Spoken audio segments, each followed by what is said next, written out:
ফিরে এলাম বিরতির পর। আপনারা দেখছেন রূপন নির্বাচন, এটা আপনাদের সঙ্গে রয়েছে আমি অঙ্কুর। প্রথমে আসবো তৃণমূল কংগ্রেসের মুখপাত্র পার্থপ্রতিম রায়ের কাছে। ভোটে বিধানসভায় তৃণমূল কংগ্রেসের আসন সংখ্যা আরো বেশি বাড়লো। এবার বিভিন্ন সময় যেটা বলা হয় যে ভোটের কারণে অনেক গুরুত্বপূর্ণ বা কঠিন সিদ্ধান্ত নেওয়া সমস্যার হয়ে দাঁড়ায় ভোটের কথা মাথায় রেখে। এবার কি তাহলে সেক্ষেত্রে যারা এই ধরনের এই জেসিবি বা জায়ান্ট বা এই ধরনের যারা, তাদের বিরুদ্ধে অ্যাকশন নিতে গেলে এখনো কি ভোটের কথা ভাববে তৃণমূল কংগ্রেস সরকার?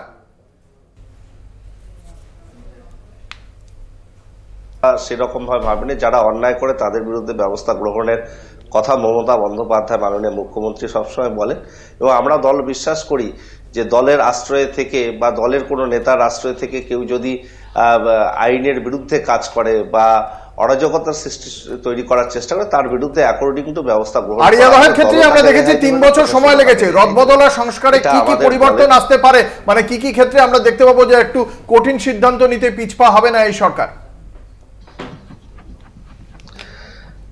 যে কোনো বিষয় যখনই নজরে আসবে তখনই ব্যবস্থা গ্রহণ করা হবে। নজরে না এলে তো ব্যবস্থা গ্রহণ করা কখনো সম্ভব হয়ে ওঠে না।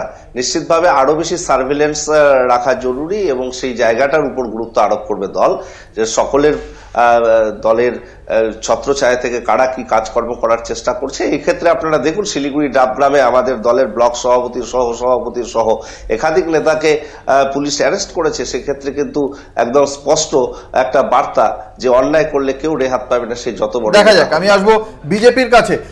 যদি আমরা দেখি জাতীয় ক্ষেত্র, তাহলে 13টি আসনের মধ্যে 10টা আসনে জয় পেয়েছে ইন্ডিয়া, 3টেতে এনডিএ। কিভাবে দেখছেন?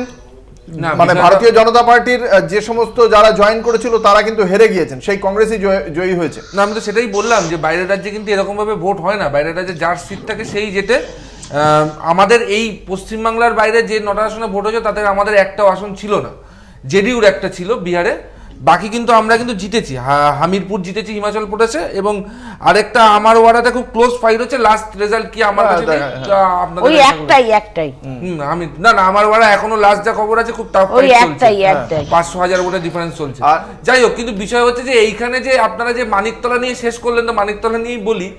মানিকতলা নিয়ে যে আজকে আপনি দেখাচ্ছেন যে জিতেছে তৃণমূল কংগ্রেস, খুব উচ্ছ্বসিত, কিন্তু আমার মনে হয় আজকের এই জয়ের ফলে কুণাল ঘোষ খুব আনন্দিত, কিন্তু সুদীপ বন্দ্যোপাধ্যায়ের রিয়াকশনটা কি আমার মনে হয় একটু দেখে নিলে ভালো হয়। কংগ্রেস এই জয়কে কিভাবে দেখছে? 10টা ইন্ডিয়া, 3টে ইন্ডিয়া, জাতীয় ক্ষেত্রের কথা বলছি। আরে নিজের ঘরটা দেখুন, অন্যের ঘরে পুড়ছে কিনা, আপনারা তো আগ্রহ কিসে? যাই হোক, 10টা ইন্ডিয়া। না আমি ওকে বললাম। হ্যাঁ বলুন।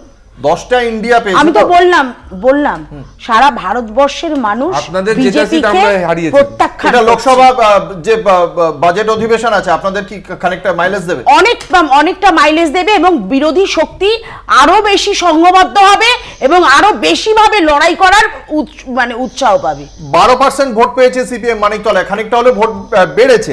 এটাকে কতটা মানে উৎসাহব্যঞ্জক আপনাদের কাছে? দেখুন, সকাল আমরা তো বারবার বলেছি সকাল 10টা 11টা, তারপরে কোনো বুথে আর ভোট মানে পিপলস পোলিং যেটাকে বলে সেটা আর মানিকতলা বলুন, রানাঘাট বলুন, রানাঘাট দক্ষিণ বলুন, রায়গঞ্জ বলুন, কোথাওই পসিবল হয়নি।